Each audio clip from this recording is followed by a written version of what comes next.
My brother just tried to propose to my fiancée in front of our whole family to prove she still had feelings for him, and I'm scared she might have second thoughts about marrying me because of this.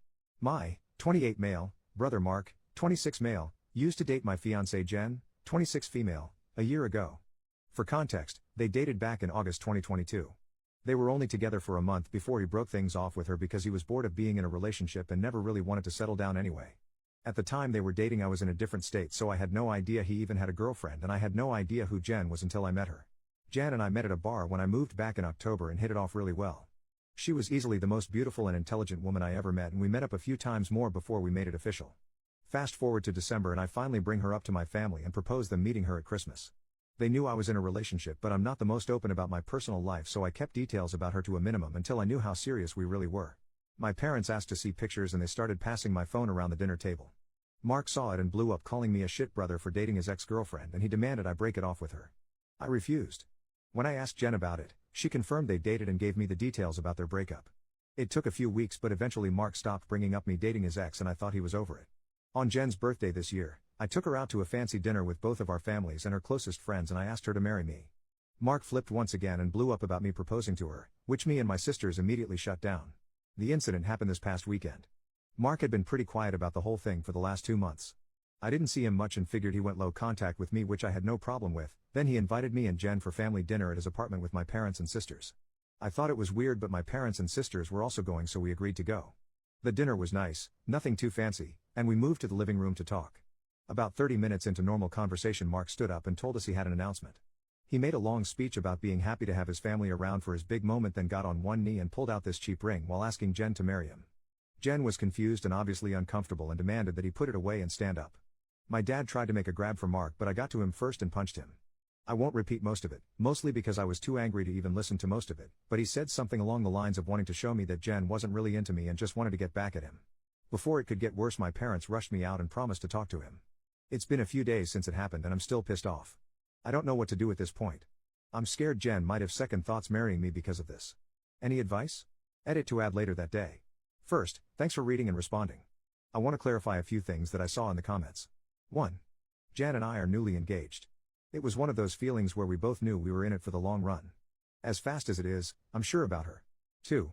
When we met, I was the one who approached her, not the other way around. Whether she knew or had suspicions of us being related, I don't know. I asked after finding out they dated and she says she had no idea. I didn't have a reason to doubt that, but I can admit this, seemingly, overreaction on Mark's part does raise red flags. 3. I had no idea she and Mark dated when I met her. Mark and I aren't close at all. We used to be, but as we grew up we drifted and talked less and less. Before I moved back, we didn't really speak much aside from special days like his or my birthday. Jen knew of my family but not much until I decided I was ready to introduce them to her. When she and Mark met, again, I didn't get a sense of any residual feelings on either part. She didn't treat him like a stranger, but she also wasn't overly affectionate with him either. 4. I was told this was a relationship that lasted a month. I didn't think I needed permission from Mark to ask her to marry me, but maybe that was wrong of me. I'm not sure.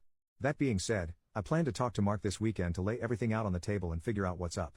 I never asked for his side of their relationship, which is my fault for not doing my due diligence. Update 2 days later, I called Mark and asked him to meet up with me at my place to talk. I told him I would prefer Jen to be around for the talk as well, but I was cool with it if he didn't want her there. He agreed to talk to both of us and showed up at my place around noon today. It was pretty quiet for a few minutes before I started the conversation. I apologized for not warning him I would be proposing to Jen, and I apologized for hitting him. He said it was whatever, but he appreciated the apology. I told him what Jen had said about the relationship and breakup when I asked her about it, and I asked him to confirm if it was true. I pretty much said that his reaction throughout his whole thing has been extreme, and I wanted to make sure I wasn't misunderstanding their relationship or downplaying how serious they were. He confirmed that they only dated for a few weeks and he broke up with her because he lost interest. Jen asked if he was acting like this because he still had feelings or regrets about ending things with her. He said he could admit he thought she was more attractive than when he last saw her, but there weren't any feelings or regrets. He said he just didn't like seeing a girl he dated, even if it was short term, with his older brother, and as a man I shouldn't have violated him by pursuing things with his ex. I reminded him that I had no idea they dated, so it wasn't like I consciously did this knowing their history together. He shrugged me off and said it didn't matter, I still should have broken it off. He was adamant that if the roles were reversed he would have done the same thing, which I highly doubt. I asked him why he proposed to her if he didn't have any lingering feelings. Basically, to sum it up, he was talking about it to one of his buddies who was around when Mark and Jen dated, and the guy put the idea in his head that maybe Jen knew from the start that we were related and was doing this to get back at him, considering Jen had been hung up on him after they ended. He and his friend thought it would be a good idea to test it and see if they were right, so he came up with the idea to propose and see if she dumped me for him. Jen asked him to elaborate on why he thought she was hung up on him, and he told her that he heard she was asking about him following the breakup and still hanging out at the places they used to go to, so it was a valid assumption. Then for her to pop up randomly with his brother affirmed his suspicions. Jen told him she'd only asked about him once following the breakup and she'd been hanging out at those places with friends before they started dating and she wouldn't avoid them because of a breakup. She also told him she was offended at the idea that she would go as low as to pursue me, just to get back at him. He shrugged and gave her a half apology but said she had to see it from his point of view. He asked her if she really didn't know and she told him that she didn't see the resemblance in us until we were in the same room and we act nothing alike, so it never crossed her mind, and he said okay. That pretty much wrapped up the conversation. He did tell me before he left that I could take back his invite to the wedding because he can't bring himself to support our relationship knowing he used to date her. I told him he didn't have to worry about that as he was most likely going to be uninvited anyway. It's been a few hours since our talk and I do feel better.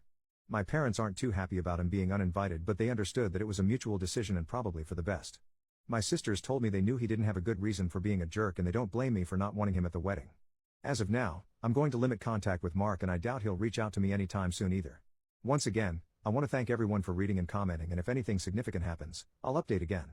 Second update 2 months later, so I've been low contact with Mark since our last conversation. I haven't called him and he hasn't called me, and our only interactions have been in family settings. As it stands, my mom is now upset that Mark is still uninvited for my wedding. It started with a comment made during my younger sister Sophie's birthday, 22 female. Her boyfriend of, I think, 4 years proposed to her at the end of the night and we sat around talking about what she envisioned for her dream wedding. She talked a bit about wanting a destination wedding and her ideas for the cake and dress. Then she said something along the lines of, "Teddy, I know Mark's banned from your wedding but you won't care if he comes to mine, right?" I laughed it off and told her I can't get mad about her guest list even if I wanted to. My mom gave me this weird look and asked if Mark was still not invited to my wedding. I told her yes and she got irritated. She told me she thought I was joking and said I was being unreasonable to go through with banning him from the wedding since he's family. She accused me of holding a grudge just to be petty. I reminded her that he and I agreed on him not coming. I then told her that this wasn't the time to talk about my wedding since the day was about Sophie, and if Mark or her want to talk about my wedding they can call me another time. Sophie laid into my mom a bit about trying to make her special day about Mark and my mom dropped the issue. For those of you who might be wondering, Mark wasn't at Sophie's party because he apparently had to work and couldn't make it. A few days later, my mom stopped by my house and said she wanted to discuss my wedding. She asked me why I was so adamant about Mark not coming to my wedding. She said that I shouldn't be so insecure about Mark and Jen's previous relationship and that uninviting him was a step too far. I told her that Mark and I mutually agreed on him not coming to the wedding and he can come to me about it himself if he has a problem with it. We got into an argument and she said that if I wasn't going to re-invite Mark then she would not be coming either because I'm ostracizing her son. I shrugged and told her if that's what she wants then she can toss her invite in the trash because I won't beg her to be there. She asked me if I would really be okay with her not attending and I told her it wouldn't be the first time she missed an event of mine because of Mark. She said I was being an off for throwing her past mistakes in her face and she stormed out. I then started getting messages and phone calls from her and a few family members about the whole situation saying I was in the wrong and urging me to invite Mark just to keep the peace. Jen's also been getting messages from my mom asking her to talk to me and get me to change my mind, but to my knowledge she hasn't been responding. So far, most of my mom's side of the family are standing in solidarity with her and not attending, while my dad and his side of the family, which is only my aunt and uncle and their 2 kids, agree with me and are still coming. My sisters are also still coming to the wedding and of course Jen's family too. Also, I talked to Mark about it and asked him if he had a problem with not having an invite. He said he uninvited himself in the first place and he doesn't get why they're making a big deal because he still doesn't want to go. He told me to leave him out of the fighting because he's not involved and he says he'd tell her the same. As of now, I'm back to being low contact with my mom, but my dad and I are still on decent terms. I'm still deciding on whether I'll re-invite my mom and her family, should they change their mind about the boycott, but the chances are low and I told my dad this too, which he understands. For now, Jan and I started looking into downsizing the venue since the guest list is significantly smaller.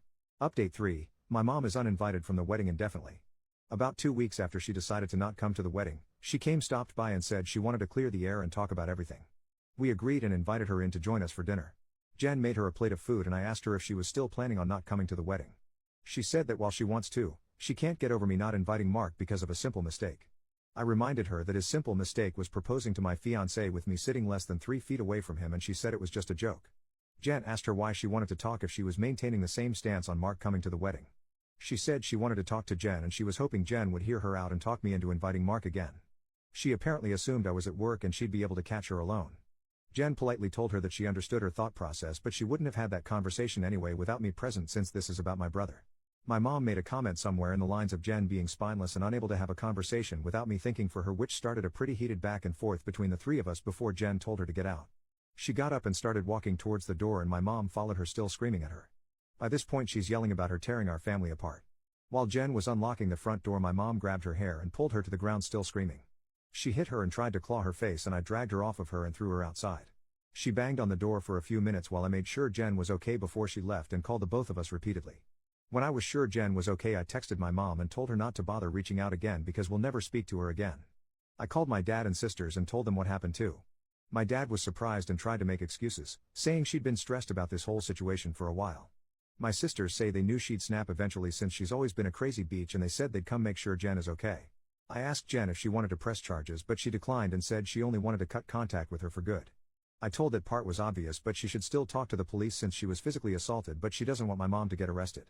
My sisters and Jen's mom came by to comfort her thankfully so she's doing okay. My mom is blocked on everything until Jen says otherwise. I genuinely don't know what to do now.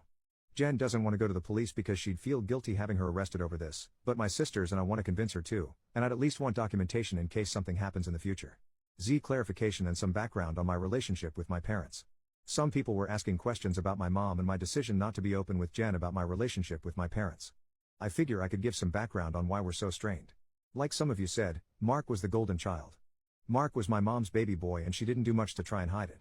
They didn't spend much time with my sisters and I like normal parents did with their kids unless they had to, but they'd spend time with Mark as often as possible like taking him out shopping while we stayed with a sitter, or bringing him home his favorite food and toys from the store when they'd shop alone.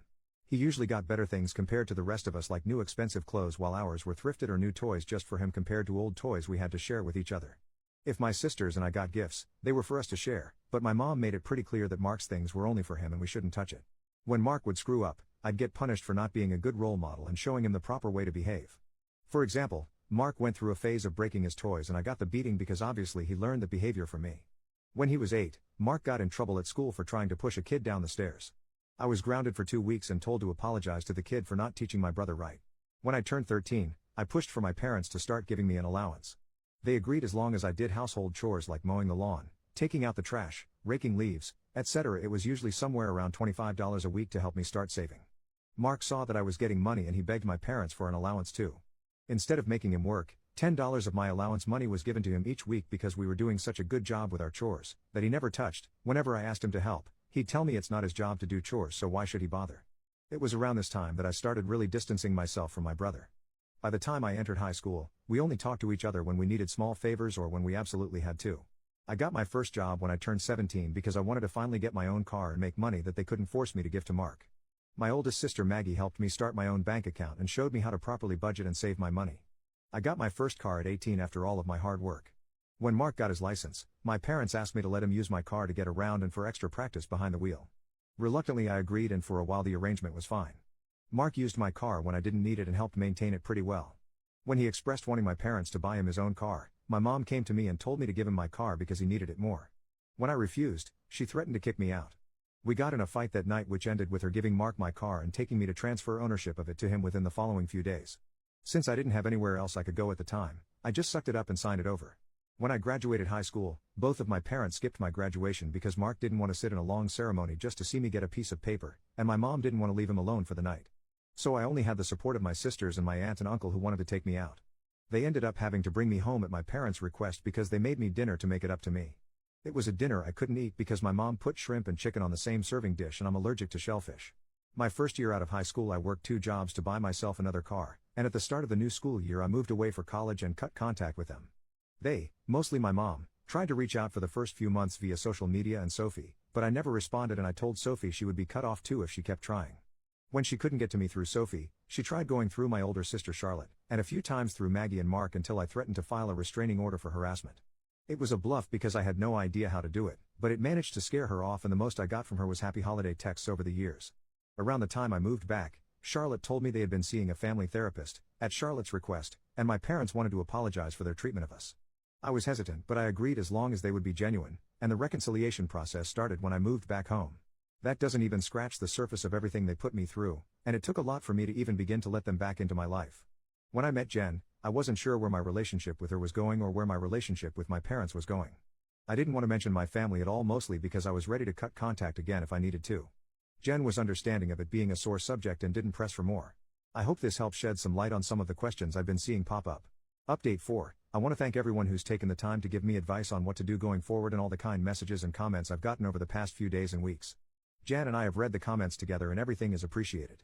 To answer the most common question about why I chose to reconnect after everything, the short answer is because I would do anything for my sisters. Charlotte wanted the entire family around and for the birth of her first child and to help her while she adjusts. She didn't want part-time aunts and uncles who would only visit her kid during birthdays and holidays. She was never the type to ask for much of anything growing up, so when she asked if I would be willing to try for her, I agreed because it would make her happy. I also think part of me hoped that maybe they'd changed. I don't regret trying to reconcile either. My parents are still terrible, but I met the love of my life, so I call it a win. A few people wanted to know if there's an update, so here we go. Sorry if it's a mess or confusing, a lot has happened. We filed a report with the police and were told that even though Jen doesn't want to pursue anything, it's not up to us to decide whether it goes further, but they would keep our preference in mind. We provided some pretty decent evidence of the assault, including pictures of Jen's face and texts with my mom and dad talking about what happened.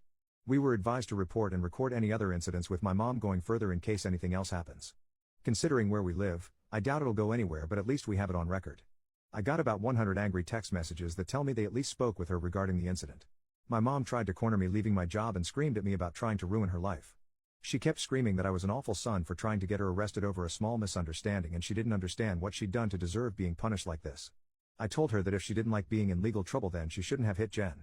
She demanded I tell the police to forget the report, which I refused. I told her exactly what the officer said about it being out of my hands. She had a tantrum in the parking lot and hit me a few times, just on the chest and arm, before security intervened and dragged her off the property. I had to talk to my boss about the incident. Luckily, she was understanding of everything going on after I explained what was happening. When I got home, I told Jen what happened. She was upset and asked that we discuss the plan with my family moving forward. It was a long talk, but we took the advice of some Redditors and decided to go completely no contact with my family aside from my sisters. We agreed that having them in my life is adding unnecessary stress for the both of us, and we aren't even married yet. She told me she wanted to consider moving away and putting some distance between us and my family. She said that she tried to stay out of my family issues because it's not her place, but she refuses to put up with my mom and her behavior or my dad enabling her abuse. A lot more was said, too much to put in this post, but I agreed with her that they were more trouble than they're worth, and I also don't want to put up with this anymore. I also agreed to go to therapy, and she's helping me find a therapist. I decided to call my dad after our talk and let him know I would be going no contact. He didn't answer the first time I called, so I left a message asking to have a long talk. When he called back, he asked if it was okay for my mom to be a part of the conversation. I told him it was okay since she needed to hear what I had to say too. The conversation went about as well as you could expect. I told them both that Jan and I are cutting them out of our lives. My dad demanded to know why I would do something like that after going through all the trouble of repairing our relationship. I told him that this entire thing with Mark has shown me that nothing is actually repaired between us, and, as far as they're concerned, the world revolves only around my mom and my little brother. I told them that their continued favoritism of Mark has brought our relationship to a point of no return and that I wasn't interested in holding on to a failing relationship. I told them that I agreed to reconcile for Charlotte's sake, but I don't appreciate all of the disrespect towards me and Jen, and that I wouldn't put up with it anymore for both of our sakes. To my mom specifically, I told her that I was tired of her using me as a scapegoat for her bad parenting and Mark's attitude. I also told her that I would never forgive her for what she did to Jen and what she did to me and my sisters growing up. She started to say how I should move on like my sisters have, but I cut her off and told her that she should take their forgiveness and move on because she would never receive it from me, especially after everything she's done these last few weeks. She started crying and asking me how I could treat her like such a villain. I told her she could only be upset with herself because I've done nothing wrong. She cried harder and told me how much she regretted having me and how I've only tried to ruin her life. This started a heated argument between her and Jen once again, and Jen told her in much more colorful words that she was disgusting, and plenty of other nice names, for saying something like that to me.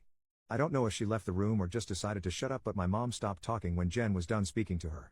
My dad said he wasn't okay with being shut out of my life, and he asked me to try to understand my mom's point of view. He said that she was also struggling because her kids were at odds and I was being unfair to punish her for her struggles with raising and caring for us. The last thing he said was that we were a family and I shouldn't let past mistakes stop us from moving forward together. I told him that the only person she ever cared for was Mark and herself, and there was nothing he could say or do to make me change my mind. I told him that it was up to him whether to keep my number, but I would be blocking him and my mom everywhere and I wouldn't be reaching out again. Then I hung up. Afterward, I sent a long email with a link to my posts attached to my entire family on inviting everyone except my aunt and uncle and my sisters to the wedding. I hadn't cried in a long time, but Jen held me while I cried after writing the email, and she assured me we would be okay. My sisters also reached out to me after reading the email. I apologized to Charlotte for not being able to continue reconciling like she wanted, but she told me it was okay and it's not my fault I had to cut them off again. The response from my family has been pretty mixed. Some are angry I aired out family issues on a public internet forum, while others are pissed at my parents because they never knew it was this bad. The last person I talked to about everything was Mark. He asked if I was cutting him off too, and I told him I wasn't, but I wouldn't be going out of my way to reach out to him either. He didn't argue and just wished me the best with the wedding, and we haven't spoken since. Right now, Jan and I are looking for a new place to stay. The plan is to move closer to Jen's brother. He lives about 3 hours from where we are now, and Jan and I like the city he's in. I spoke to my boss about transferring, and Jan is looking into the option of working 100% remotely or possibly finding a new job. And once again our venue's changed. Since the guest list is significantly smaller, my future brother-in-law is considering letting us use his lake house for our wedding. I don't plan to post any more about this unless the sky falls, at least not until the wedding, because I want to move on with life, but I want to thank you all for your comments and advice.